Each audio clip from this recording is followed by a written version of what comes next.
I'm Carole, and I have an MPhil in education where I looked at the issues around converting black theology-based Christian education into religious education material for schools. So that's where I kind of started. Then I worked at a theological college for a few years. Then my funding ran out and I had to move on.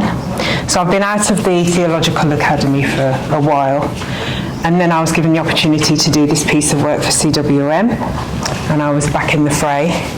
So that's sort of where I'm coming from. So I'm going to read some bits and also just speak to some bits. I'm trying to not make it too formal. So hopefully you're able to get something out of it. And I think the sermon that Karen preached this morning, I'm really glad she's here today, kind of puts things into a kind of context. So hopefully we'll draw something out of it. So in the autumn of 2020, I embarked on a year-long project for the Council for World Mission, looking at and reflecting on some of their mission archives. As part of CWM's Legacies of Slavery initiative, this was an attempt to see what might emerge from an encounter between mission magazines and a British-born descendant of enslaved Africans from the Caribbean context. That's me. So I admit that I came to the project with some trepidation for two main reasons.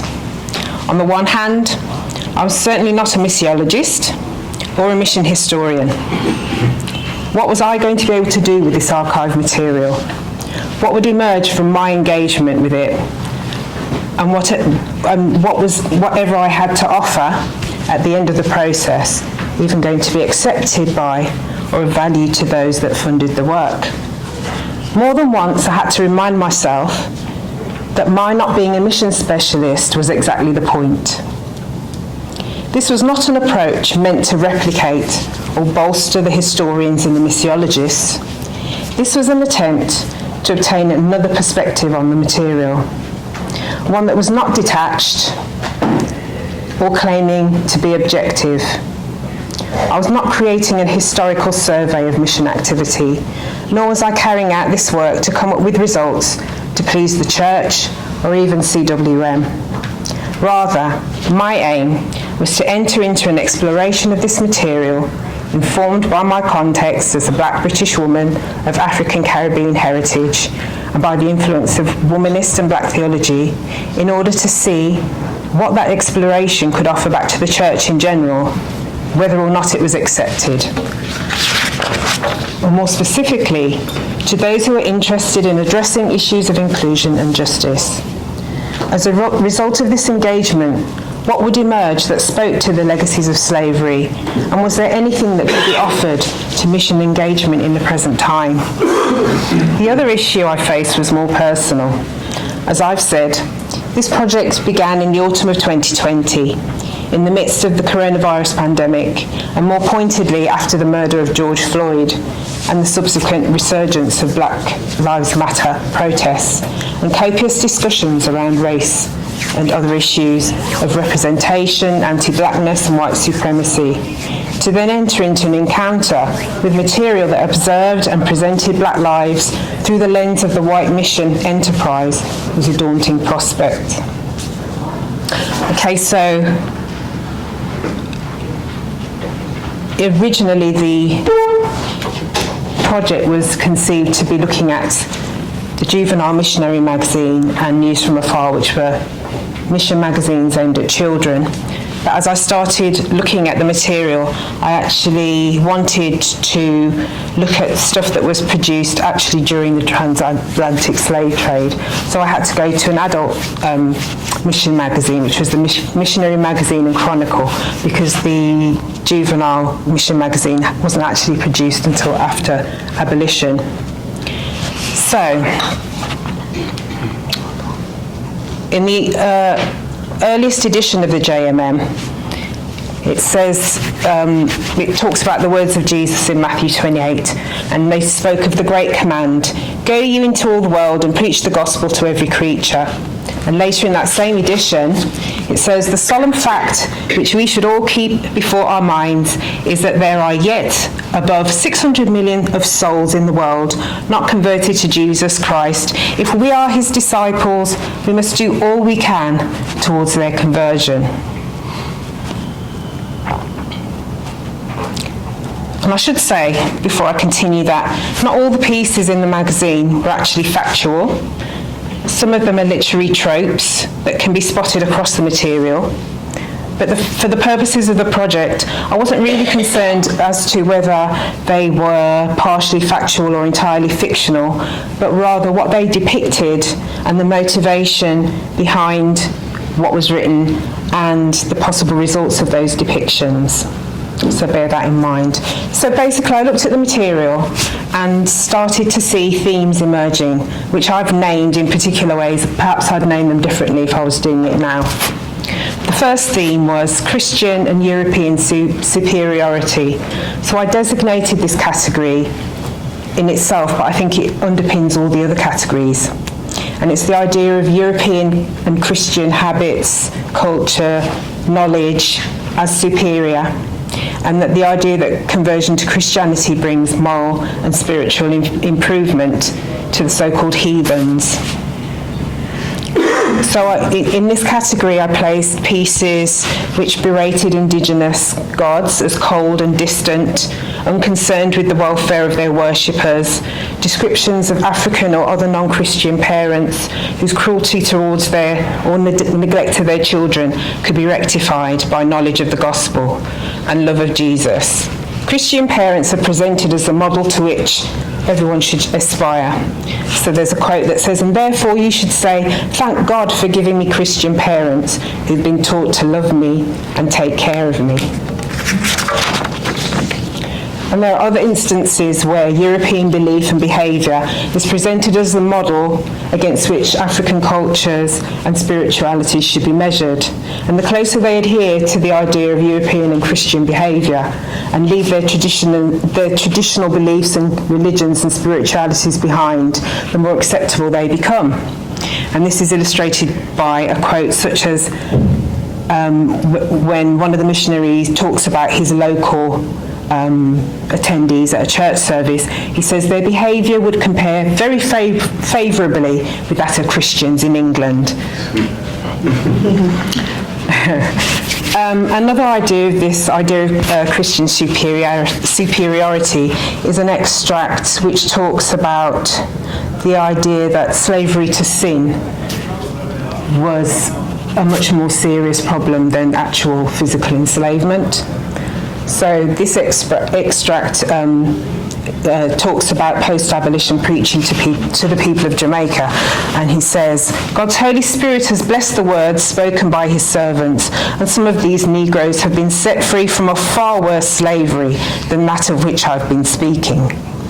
So the reference to biblical texts such as John 8, 34, 36 and Romans 6, verses 16 and 18 that speak of slavery to sin creates the means by which it's acceptable to preach obedience and acquiescence to the enslaved, since they are so-called rewarded with access to the gospel and to eternal life, thus avoiding a state that they are told is much worse than any material enslavement on earth. And here we see how black life is measured against and also influenced by what is deemed acceptable and correct through a white Christian lens, and that, in this instance, privileges adherence to doctrinal ideas above justice. Okay, so that's the first theme. The second theme I sort of discerned was what I call disparagement of non-Christian or black or African. And this is the sort of the other side of the coin to the previous theme. And we see here in how aspects of black lives or cultural habits or religious practices are perceived and evaluated and presented to the audience. So there's an account from Leonard Horn, who speaks of Van der Kemp's experience with the nomadic tribes of southern Africa. And he says how it was hard work to make dirty people clean, lazy people industrious, and above all, wicked people Christians. He describes them as extremely lazy, only roused to action by excessive hunger. So they are described in demeaning terms, even while it's acknowledged that they've been abused by the Dutch settlers. And we see the community as observed by Christian European eyes without historical or cultural context and judged against the norms and expectations of their observers. And there are other examples of, we have descriptions of enslaved people who are not yet converted and how they bury their dead. They talk about, they spend all night getting drunk. I hear the drums, I hear the loud yells of mirth, and they talk about how, disgraceful this is. And the ways in which the community chooses to mourn the death or celebrate the life of the departed are judged unsuitable and unseemly by the observer, since they so starkly contrast with expectations of Christian solemnity and decorum. Yet what is observed by the outsider as drunken revelry with the drum and the shouts of mirth may mean something completely different to those actually participating, having their own religious, spiritual and cultural beliefs and practices around death in the community. And even if they are simply revelling, then that itself is surely a valid expression of the right of formerly enslaved communities to gather, interact and amuse themselves as they choose without interference from outsiders. But of course these kind of depictions serve a purpose for the mission cause by showing the contrast between the unconverted with the newly converted, gives motivation for mission giving, for donations, for participating in fundraising, because we see the before and the after. And that's when I come to the theme that I called Christianity is control or correction. So control of black life and behaviour, or correction of what's seen as deficient black life or behaviour. So we see examples of how those who are influenced by or converted to Christianity are suddenly transformed in their outlook and behaviour. So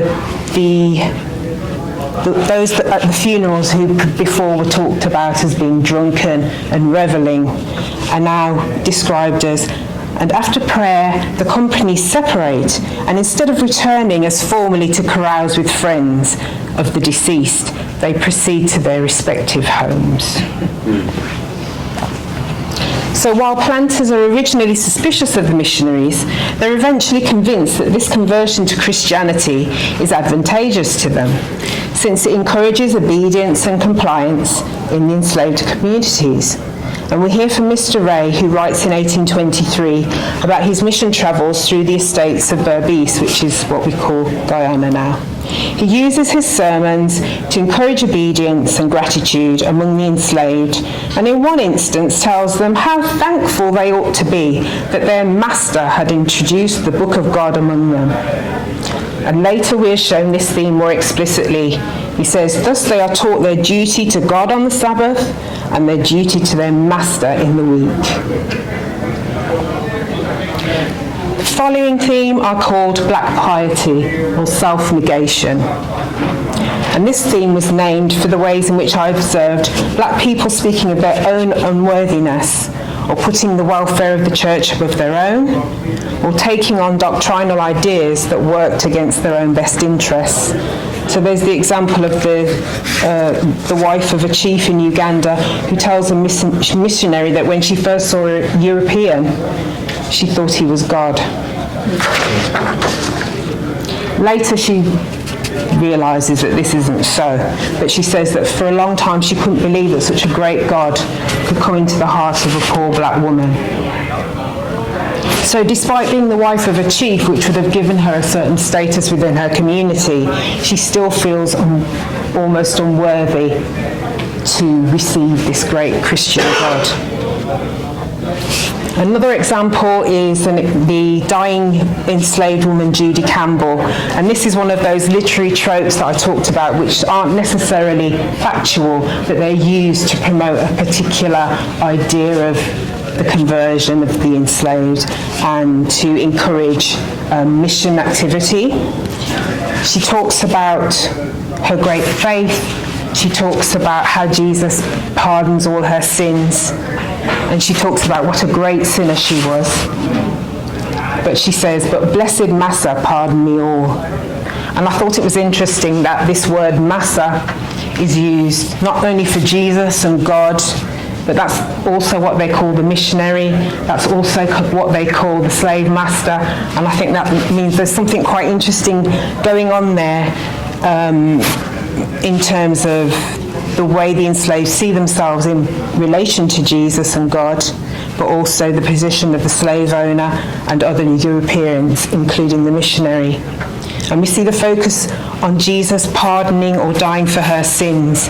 And the idea of inherent sinfulness is an established doctrine in Christianity, but seen in this context of unequal power and lack of agency, it highlights for me and asks questions about the ways in which doctrine and theological ideas can be embraced without challenge or thoughts about what they might mean when applied to actual human beings in particular contexts. Another illustration is the way that a newly emancipated man who'd saved money in order to buy his wife's freedom hears that he says, the Lord Jesus give us the free, so now he wanted to give his money to the cause of Christ. And again, I saw that as harmful piety because, okay, it could be seen as an example of faithful giving, but to me it was just felt like communities who'd already been exploited with their free labour for generations, being further exploited by giving money that they probably needed to secure their own position and giving it to the church instead. And again, he says, they also expressed their thankfulness that God had given them a master who had sent the word of God among them. So they're thankful that they had access to Christianity rather than thinking, well, if God had time to send me a master that gave me access to Christianity, why didn't God just free me instead? And the final theme is financing the mission project, and obviously these are all interconnected and feed into each other. So we have the example of a young girl, a Guyanese schoolgirl who gives up school for a number of weeks to go and work to raise money for the Juvenile Society. And this is seen as an example. If even these previously enslaved people can give money to the society, you at home who are reading these magazines, what an example they're setting. So it's just encouraging that cycle of giving and donation. So those were the themes I recognised. And I think what Karen said today kind of helps me to explain how, for me, it's not just a time in history, because I see these themes persisting throughout. When I was growing up in the Methodist Church, I see it now. But, it's part of the reason why we're in this room today. So, the idea of Christian and European superiority kind of equates to the kind of whiteness as the norm, around which everything else is measured, and the conversations that are happening around that these days. Black bodies are still seen as less than. Karen's spoken about that this morning. Less than, defective, needing to be controlled or policed. Adjacent to whiteness makes blackness more acceptable. I'm helping to put together a book at the moment, and one of the contributors has actually based her chapter around some research that she did in her church, and it kind of again reflected some of the things I'd read in the archive about how we see black bodies or don't see black bodies, how we see black people and don't see black people. She talked about speaking to an older person in her church who said, are there no younger people in the church? And the minister's thinking, but I know we've got a significant number of black young people in this church, several black families. And on further speaking, it became clear that the person she was speaking to saw them as visitors, despite the fact that they'd been in the church for several years. They were visitors to her church rather than a part of the church family. There was another example she spoke of a black local preacher who went to the church and was sort of eyed with suspicion. You know, what's this person doing here? And then when it became clear that they were the local preacher, she was told, we don't expect preachers to look like you.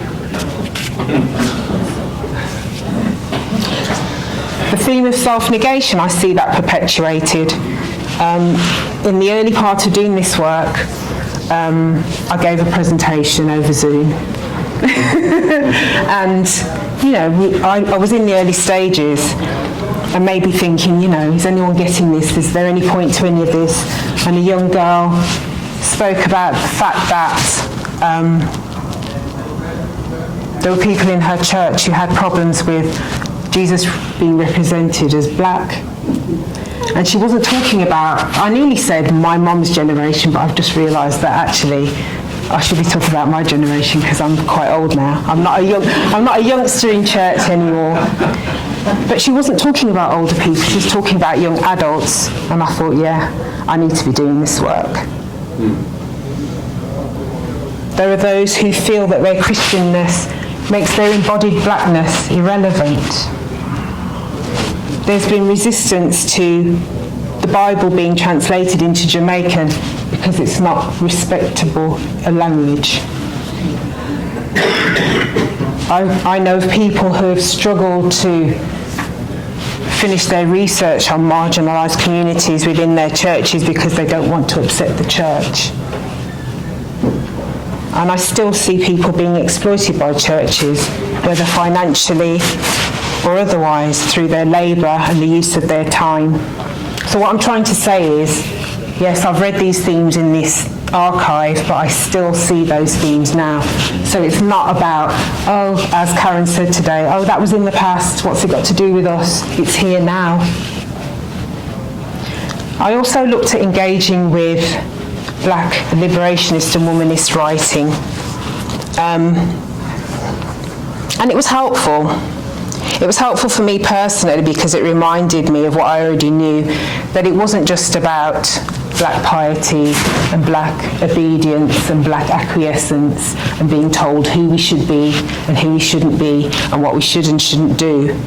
There were stories there of resistance, and there were stories there of rebellion, and that helped me personally, but it also is important that those things are written down and remembered as a counter to this archive. There was critique of the colonial story, the mission story, but there was also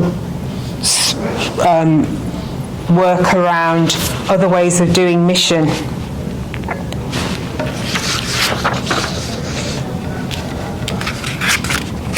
So, for example, the work of Carole, who talks about the marginalised have to be involved in theological activity rather than simply being acted upon, because that's what I saw in the archive. I saw people being acted upon. They weren't entering into relationship. They were pouring into what they saw as empty vessels, or defective vessels, I should say. People like Kritzinger, who embraces the black theological goal of liberation in all facets of life and community, rather than focusing on personal salvation, because that's another thing I saw a lot of. My sinfulness, Jesus saves me from my sin, Jesus died for my sins. It's all the boys about that. And he moves beyond personal salvation. He talks about the importance of not being impartial in the face of injustice and the need for solidarity and mutuality with those who suffer. And that was another thing that was missing. It was the fact that, as we've said before, preaching obedience rather than disobedience. In fact, slave rebellions was seen, when slave rebellions happened, it was a case of, well, it wasn't us. We didn't tell them to be, we didn't encourage them to want to be free. When they should have been, they should have been encouraging us to want to be free. So people like Pritzinger says, this solidarity with the suffering should not be understood as benevolent or paternalistic charity. The central place allocated to children, women, the poor, and the Samaritans in the gospel tradition indicates that conversion is becoming like the oppressed and not merely helping them. And again, there was a lot of talk about pity and charity rather than justice in the archive. Thomas, in her work, speaks of needing approaches to mission based on hospitality and being open to receiving knowledge about God from those with whom we engage rather than simply imposing our own ideas. She states, ultimately, Christian mission theories and practice do not listen with the intent of being transformed and changed themselves by what is said by the other. Williams, in her approach, calls for ministry and mission focused on Jesus' life and action rather than by his death, countering the emphasis on sin and the sacrifice of Jesus I saw in the archive. She says, Jesus' own words in Luke 4 and his ministry of healing the human body, mind and spirit described in Matthew, Mark and Luke suggest that Jesus did not come to redeem humans by showing them God's love manifested in the death of God's innocent child on a cross erected by cruel, imperialistic patriarchal power. Rather, the text suggests that the Spirit of God in Jesus came to show humans life, to show redemption through a perfect ministerial vision of righting relationships between the body, that is individual and community, mind, of humans and of tradition, and spirit.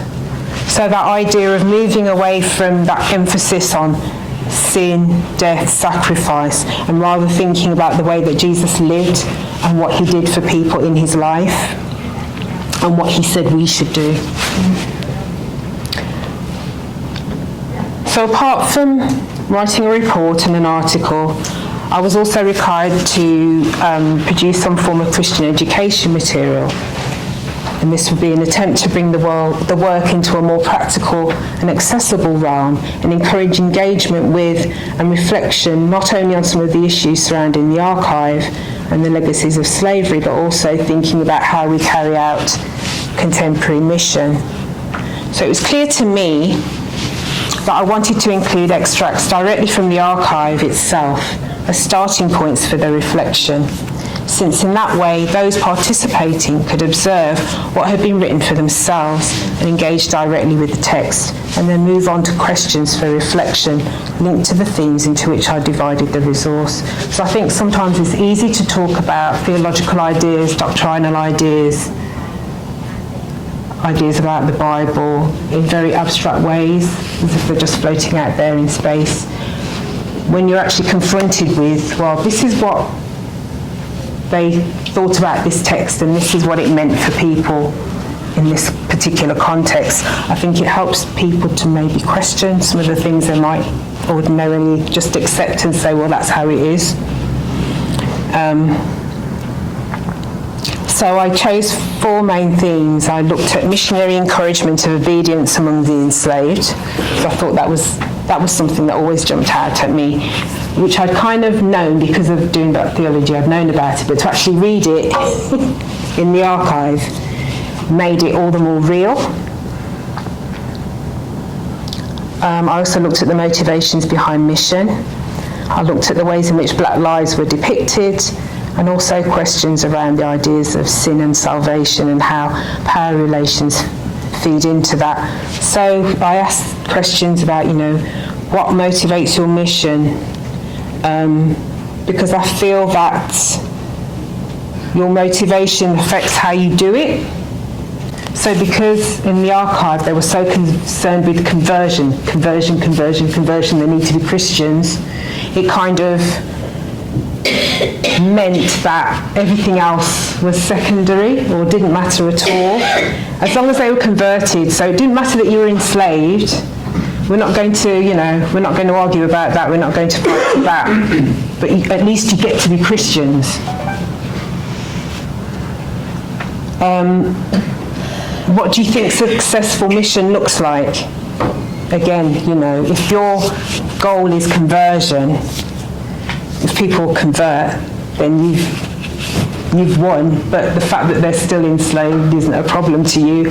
For me, that is problematic. So, your inspiration, what you think is successful mission affects how you do it. Can mission be successful if the congregation doesn't increase? Is your goal just to put bums on seats? That will kind of influence how you do mission and what kind of mission you do. Are there particular texts that you use as inspiration for mission? Who decides which biblical texts are prioritised, and when and how were they used? So the preachers on the plantations stuck to particular texts and particular, 10 Commandments, don't steal, don't lie, don't kill, It was about controlling behaviour rather than preaching liberation.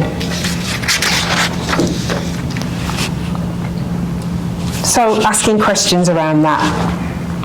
So in exploring these themes, my hope was that not only would it encourage readers to see the connections between some of the attitudes and assumptions prevalent in history and contemporary issues, but also to encourage reflection about what widely accepted doctrines and ideas about God, faith, the church that underpin much of mission activity might actually mean for people's lived experience and how mission is actually carried out.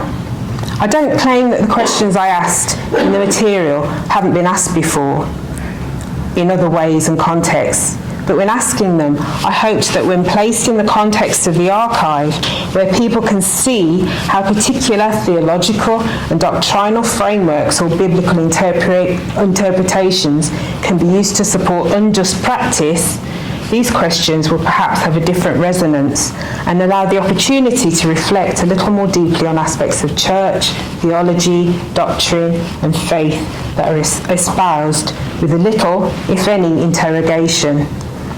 I'm also aware that this resource was merely a starting point, emerging from my encounter with the archive, and that there may also be other questions and discussions that emerge from engagement with the archive that I've not explored.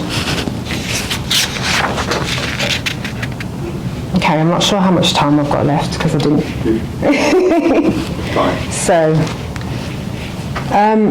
So in carrying out the project, I've seen willingness from some quarters to engage with issues around mission history and legacies of slavery, and resistance and reticence from others. There's a sense that while there might be recognition of the need for interrogating history and unearthing and examining particular narratives and listening to marginalised voices, if those voices demand an interrogation not only of history but also of biblical text or liturgy or established doctrine or theological frameworks, for example, it can prove too much of a challenge not only to the establishment but also to congregations themselves, even those comprised of those marginalised communities. It isn't particularly surprising, since for some this questioning approach, which I have naturally anyway, may appear to represent an undermining of established and cherished values and a dismantling of their faith, rather than an opportunity for a more liberative and enriched understanding and living of that faith. And Rob sort of asked me, well, what's your vision? What do you think we should be doing? And I thought, I don't really think it's my place to say, because it's not my church. And you know your church better than I do. But I hope it helps to illustrate that it's not just a distant history and has nothing to do with us. It's an aspect of Christian history and British history and world history of which you're a part. And for me, Engaging with the archive, I was able to see the roots of attitudes and situations that persist today, so it's not just a distant past. I'd encourage you to think about your motivation. Are you doing this because you feel guilty? Are you doing this because the church told you you have to? Are you doing this because you think it's the right thing to do? I think, again, your motivation will affect how you do it. Remember, well, for me, it's an issue of justice. It's not about charity. It's not about feeling sorry for people. It's a justice issue. And I'd written, where are the black people? But I see that some of them are here. I'm so glad Karen's here today, because I don't think it would have been right to have this day without you here, because you're actually in the church, you're actually already doing the work, and that's the thing. It's not a case of, oh, okay, we went to this meeting and I've got all these ideas and we're going to do this and we're going to... There are people who have already started the process, there are people who are already doing the work. Talk to them, enter into a relationship, don't be acting upon. You're not pouring into empty vessels. You're supposed to be engaging with people, giving and receiving, listening as well as talking. Make sure you don't repeat patterns of we know best. Listen and receive. And that's about it, really. I don't know if you're able to draw anything useful from that. I should say that when I started the project, you had to go into SOAS. Oh yeah, I forgot to say where the archives were. They're actually at SOAS.